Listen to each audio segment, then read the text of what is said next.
Hello everyone, स्वागत है आपका मेरे चैनल में। और आज मैं आपके लिए एक यूज़फुल वीडियो लेकर आ चुकी हूँ। वीडियो बहुत ही इंटरेस्टिंग होने वाली है। वीडियो को पूरा देखिएगा। आप मेरे चैनल पर नए हैं तो मेरे चैनल को सब्सक्राइब भी कीजिएगा। तो दोस्तों, जब कुछ किचन टिप्स मिल जाती हैं तो हमारा काम आसान हो जाता है, तो कितना अच्छा होता है। तो इसलिए मेरी वीडियो को पूरा वॉच कीजिएगा। तो सबसे पहले ट्रिक आती है हमारी, जब हम घर पर इडली बनाते हैं। तो ये मैंने चावल और उड़द की दाल भिगो करके बैटर बनाया है, और इसमें मैंने थोड़ा सा खाना सोडा डाल करके इसे रेस्ट करने के लिए 1 घंटे के लिए छोड़ दिया। और इसमें मैंने थोड़ा नमक मिलाया, और अब मैं इडली स्टैंड को ग्रीस कर रही हूँ। ग्रीस करे बिना आप बैटर ना डालें, क्योंकि फिर इडली चिपक जाती है और जब छुटाते हैं तो वो टूट सकती हैं। और इस तरह से हमारा बैटर तैयार है, और इसमें हम बैटर को भर देते हैं। तो फ्रेंड्स, आप जब बैटर भरें तो इसमें ऑयल ज़रूर से लगाइएगा। उसमें आप मस्टर्ड ऑयल भी लगा सकते हैं या रिफाइंड ऑयल भी लगा सकते हैं। तो आप इस तरह से चावल और उड़द की दाल की इडली बना सकते हैं, और इसे हम कुकर में स्टीम कर देते हैं। देखिए कितनी अच्छी इडली बनी है, बहुत ही सॉफ्ट इडली बन करके तैयार हुई है। तो फ्रेंड्स, आप भी इस तरह से कर सकते हैं, और घर पर बहुत अच्छी इडली बन करके तैयार हो जाती है। और हमने ये बिना दही और बिना इनो के ही हमने इडली बनाई है। देख सकते हैं आप कितनी सॉफ्ट बनी है। तो इसी तरह से आप भी कीजिएगा। तो अब अगला हैक आता है हमारा, ये हम आलू फ्राई कर रहे हैं। तो हमने पहले देसी घी इसमें ऐड किया, थोड़ा जीरा और धनिया पाउडर और ये लाल मिर्ची पाउडर हमने ऐड किया है। तो इसमें अब हम ये उबले और फूटे हुए आलू को डाल देते हैं और इन्हें अच्छे से फ्राई कर लेते हैं। लेकिन फ्रेंड्स, आपको एक बात का ध्यान रखना है, जब आप व्रत रखें तो उसमें सेंधा नमक का ही यूज़ कीजिएगा, चाहे आप फलार के हों चाहे आप सादा व्रत हो। तो मैंने इसमें सेंधा नमक ऐड किया है और मेरे ये आलू फ्राई हो गए हैं। तो इस तरह से ये ट्रिक भी ज़रूर से आपको पसंद आई होगी। अब तीसरी ट्रिक आती है मेरी तोरई को लेकर। तो फ्रेंड्स, जब हम तोरइयों का चुनाव करते हैं तो हमें देखना ये होता है, एक तो वो फ्रेश होनी चाहिए, ऊपर से वो पतली भी होनी चाहिए और साफ़ सुथरी होनी चाहिए। इसमें कहीं भी निशान नहीं होना चाहिए। यदि गोल गोल निशान कहीं बना हुआ है तो वहाँ कीड़े हो सकते हैं। तो आपको ये देखने का ध्यान रखना पड़ेगा, क्योंकि सब्जी वाले तो अपनी ख़राब तोरइयों को ही तोल कर दे देते हैं। तो हमारी तोरी ज़्यादातर वेस्ट चली जाती हैं। तो इस तरह से हमें आप ध्यान रखना है, और इस तरह से दोनों तरफ से काट करके और इस तरह से हमें चाकू से रगड़ कर ही छीलना है। यदि हम मोटा छिलका उतारेंगे तो उससे हमारी तोरी काफ़ी सारी वेस्ट जाएगी। तो ये बहुत ही सॉफ्ट और ताज़ा तोरी है, इसलिए इसको इस तरह से हमें बिल्कुल नहीं पील करना है। देख सकते हैं फ्रेंड्स, कितना मोटा छिलका उतरा है। तो इससे हमारी जो सब्ज़ी ज़्यादा ख़राब हो जाती है।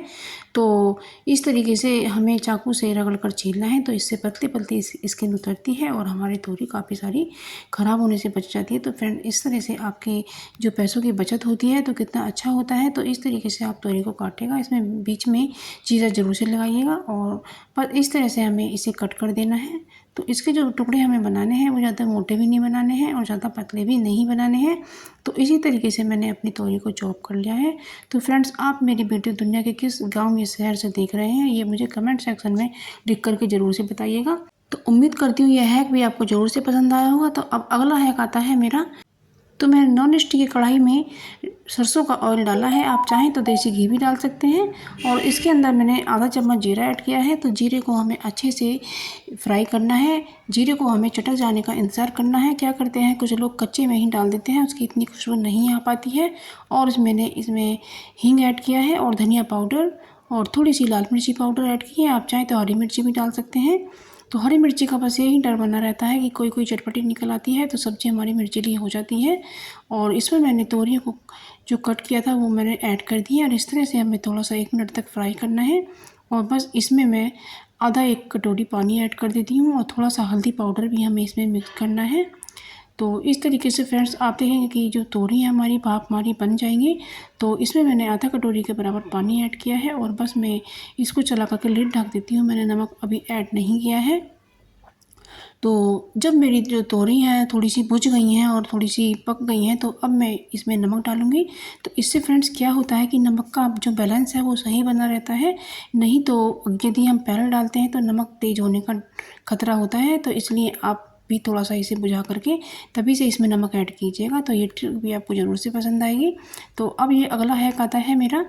तो इसमें जो ये टोकरी है हमारी सब्ज़ी रखने, तो इसमें जो ये नीचे होल बने रहते हैं, तो क्या होता है इसमें से नीचे से कॉकरोच आ जाते हैं या मक्खी मच्छर आ जाते हैं। तो इसके लिए हमें लेना है विनेगर और हमें एक रुई की कॉटन लेनी है और इस तरीके से हमें कॉटन को भिगो कर विनेगर में, तो इस तरह से हमें टोकरी पर लगाना है। तो टोकरी पर हमें अच्छी तरह से लगाना है। तो चारों तरफ इसमें नीचे को लगाना है और साइड में भी लगाना है। तो क्या होगा फ्रेंड्स, जो इसकी महक होती है मच्छर और मक्खियों को या काकरोचों को बिल्कुल भी पसंद नहीं होती है। तो जब इसको चढ़ने की कोशिश करेंगे इसमें तो फिर बिल्कुल भाग जाएंगे, वो बिल्कुल भी नहीं आएंगे। और हमें नीचे भी ज़रूर से लगाना है और इसके ऊपर हमें इस तरह से लगा करके ज़रूर से तैयार करना है। तो फ्रेंड्स, इससे हमारी जो सब्जियां हैं वो सुरक्षित रहेंगी, गंदी बिल्कुल भी नहीं होंगी, क्योंकि ये कीड़े जो आते हैं हमारी सब्जियों को ख़राब करते हैं, तो वो जहरीली तक भी हो सकती हैं। तो ये हमें ज़रूर से करना है। तो इसमें हमें एक न्यूज़पेपर भी बिछा देना है जिससे नीचे से सीधा ना आए, क्योंकि सब्ज़ी जब कट लगा देते हैं तो वो सब्ज़ी ख़राब हो सकती है और हमें भी नुकसान पहुंचा सकती है। तो इस तरीके से मैंने इसमें लगा दिया है। अब दूसरा हैक आता है हमारा टमाटर को लेकर। क्या होता है फ्रेंड्स, आजकल गर्मी का मौसम है तो कुछ टमाटर सॉफ्ट हो जाते हैं। तो यदि हम फ्रिज में ऐसे ही रख देते हैं तो उसमें भी आपस में एक दूसरे के ऊपर चढ़ जाते हैं और ये ख़राब हो जाते हैं। तो हमें लेना है ये मिठाई का डब्बा, क्योंकि घर में अक्सर मिठाई के डब्बे हमारे पड़े ही रहते हैं। तो इस तरह से आप टमाटर को धोने के बाद आप मिठाई के डब्बे में लगा कर रख दें, तो ये टमाटर हमारे बिल्कुल अच्छे से रखे रहेंगे और बिल्कुल भी सॉफ्ट या ख़राब नहीं होंगे। तो क्या होता है फ्रेंड्स कि टमाटर के अंदर मॉइस्चर आ जाता है, तो उसकी वजह से गलने लगते हैं और डब्बे में मॉइस्चर बिल्कुल भी नहीं आएगा। तो ये मेरी अगली टिप बैंगन से जुड़ी हुई है। तो फ्रेंड्स, ये जो हम ब्रांचल लेकर आते हैं तब हमें इकट्ठी सब्ज़ी लानी होती है, तो हम क्या करते हैं कि जो हमारी सब्जियां ख़राब ना हो तो हमें इस तरह से इन्हें ऑर्गेनाइज करना है। तो हमें बैंगन पर लगाना है ऑयल। इसमें आप सरसों का तेल भी ले सकते हैं या फिर ऑलिव ऑयल भी ले सकते हैं। तो इस तरीके से लगा करके इन्हें पिन्नी में बंद करके रख दीजिएगा। तो ये हमारे बैंगन 1 हफ्ते तक बिल्कुल इसी तरीके से रखे रहेंगे। जब इनका नंबर आए बनाने का तब बना लीजिएगा। ये बिल्कुल फ्रेश और इसी तरीके से अच्छे निकलेंगे। अगली ट्रिक आती है हमारी, जो हमारा ये बिस्कर है इसको हमें किस तरह से साफ़ करना है।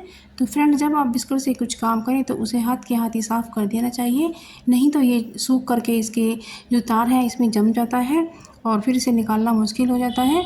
तो हम क्या करेंगे, सबसे पहले लेता है एक लोटा, क्योंकि इस तरह का बर्तन हमें लेना है जिसमें बिस्कर डूब जाए और इसमें हमें डालना है पानी और इस तरह से रख कर के इसे हमें इस तरह से चला देना है। आप देखेंगे कि जो इसका आटा है वो सब बाहर निकल गया है।